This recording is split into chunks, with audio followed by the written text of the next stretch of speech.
नमस्कार, प्रणया किचनमध्ये तुमचं स्वागत आहे. आज आपण घावणे बनवणार आहोत. घावण्यासाठी मी तांदूळ घेतले आहेत.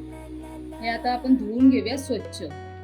हे बघा, मी स्वच्छ धुवून घेतले आहेत तांदूळ आणि 4 तास भिजत ठेवायचे.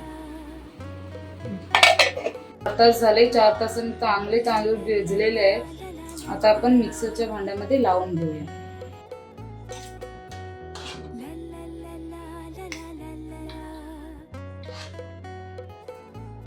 थोडंसं पाणी टाकले, थोडंसंच टाकायचं. हे बघा, मिक्सरला सर्व लावून घेतलेलं आहे.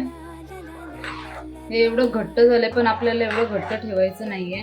पाणी ओतून मी हे पातळ करून घेते. आणि जास्त घट्ट पण नाही, जास्त पातळ पण ठेवायचं नाही. अजून आपल्याला पाणी ओतावं लागेल. बघा, हे असं पातळ करून घ्यायचं. आपण आता त्याच्यामध्ये चवीनुसार मीठ टाकणार आहे.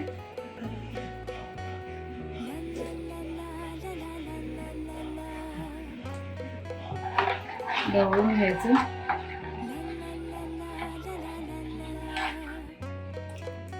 हे भिड्यावरती मी करते घावणे.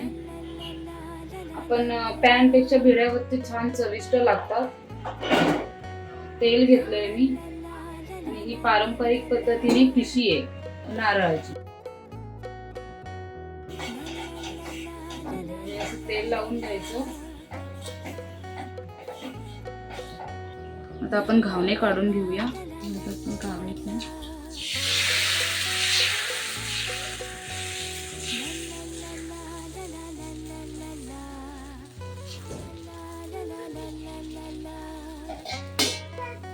झाकण ठेवायचे.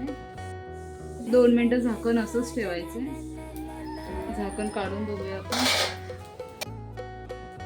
घावणा हा एक साईडूनच भाजला जातो, आपण दुसऱ्या साईडने नाही भाजत. मस्त असं जाळीदार घावणा झालेला आहे.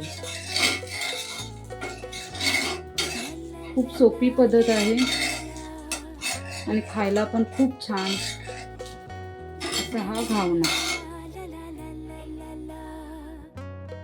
घावणा आपण चहाबरोबर पण खाऊ शकतो. चहाबरोबर पण खूप छान लागतो. किंवा खोबऱ्याची चटणी, खोबऱ्याचा रस. मालवण साईडला चिकन बरोबरही खातात घावणा.